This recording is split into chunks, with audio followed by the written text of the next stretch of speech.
الحمد لله رب العالمين والعاقبة للمتقين والصلاة والسلام على سيد المرسلين أما بعد فأعوذ بالله من الشيطان الرجيم بسم الله الرحمن الرحيم شهر رمضان الذي أنزل فيه القرآن هدى للناس وبينات من الهدى والفرقان صدق الله العظيم وصدق رسوله النبي الكريم الأمين في شان حبيبه إن الله وملائكته يصلون على النبي يا أيها الذين آمنوا صلوا عليه وسلموا تسليما اللهم صل على سيدنا ومولانا محمد وبارك وسلم پڑھیے الصلاۃ والسلام علیک یا رسول اللہ وعلى آلك وأصحابك يا حبيب الله الصلاة والسلام عليك يا نبي الله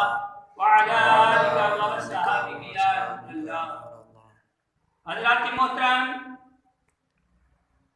یہ ماہ مبارک رمضان المبارک ہے. اللہ تبارک و تعالی کا لاکھ لاکھ احسان ہے کہ اس نے ہمیں ایک سال کے بعد رحمت و مغفرت بخشش و برکت والے اس مہینے کے فیوز و برکات حاصل کرنے کی سعادت بخشی. حضرات محترم، یہ وہ مقدس مہینہ ہے کہ جس کی 3 تاریخ کو حضور سید عالم صلی اللہ تعالیٰ علیہ وسلم کی نور نظر لخت جگر بی بی فاطمہ الزہرا رضی اللہ تعالیٰ عنہا کا وصال باکمال ہوا. حضرات محترم، اسی ماہ مبارک کی 17 تاریخ کو اسلام کی عظیم جنگ بدر کے مقام پر لڑی گئی.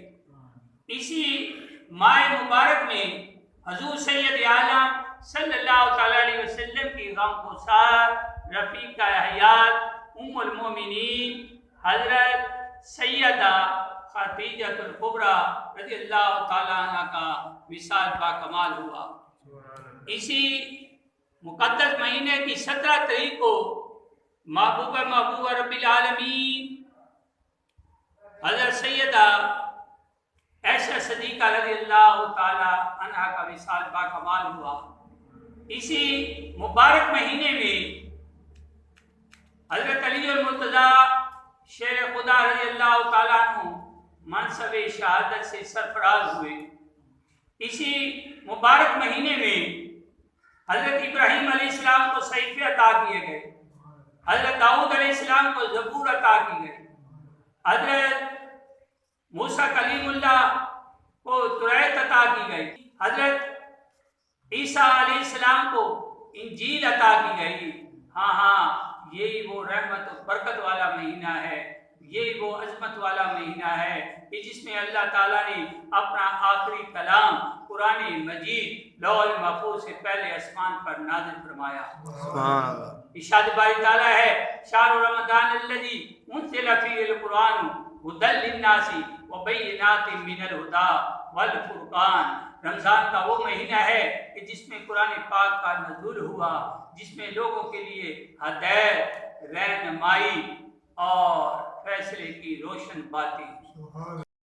حضرات محترم، رمضان المبارک کا وہ مہینہ ہے کہ جس میں اللہ تبارک و تعالیٰ جل شانہ قرآن پاک کو لوح محفوظ سے پہلے آسمان پر نازل فرمایا. پھر 23 سال کے عرصہ میں حضور نبی اکرم صلی اللہ تعالیٰ علیہ وسلم پر نازل فرمایا. اسی ماہ مبارک میں حضرت جبریل علیہ السلام حضور نبی کریم صلی اللہ علیہ وسلم سے قرآن پاک کا دور کیا کرتے تھے.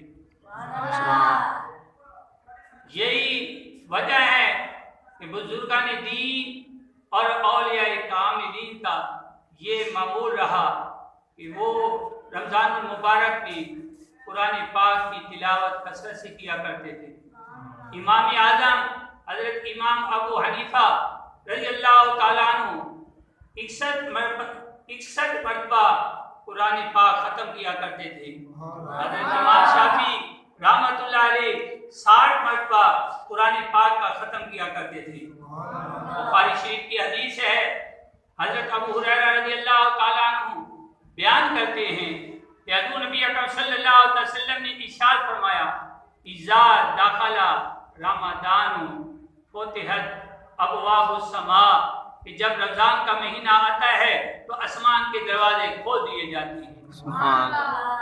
وفتحت ابواب الجنت وغلقت ابواب جہنم وسلسلۃ الشیاطین، اور جنت کے دروازے کھول دیے جاتے ہیں اور جہنم کے دروازے بند کر دیے جاتے ہیں اور شیاطین کو زنجیروں میں جکڑ دیا جاتا ہے۔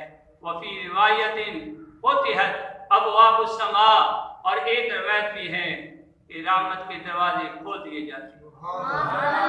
حضرت ابو ہریرہ رضی اللہ تعالیٰ عنہ بیان کرتے ہیں کہ حضور نبی اکرم صلی اللہ علیہ وسلم نے ارشاد فرمایا کہ جب رمضان المبارک کی پہلی رات آتی ہے تو شیاطین اور سرکش جن بند کر دیے جاتے ہیں اور دوزخ کے دروازے بند کر دیے جاتے ہیں اور ان میں سے کوئی بھی دروازہ نہیں کھولا جاتا اور جنت کے دروازے کھول دیے جاتے ہیں اور ان میں سے کوئی بھی دروازہ بند نہیں کیا جاتا، اور ایک منادی کرنے والا منادی کرتا ہے، اے بھلائی کے چاہنے والے نیکی اور بھلائی کی طرف آ، اور اے برائی کے چاہنے والے برائی سے رک جا، اور اللہ کی طرف سے جو ہے لوگ آگ سے جو ہے آزاد کیے جاتے ہیں، اور یہ سلسلہ ہر رات جاری رہتا ہے۔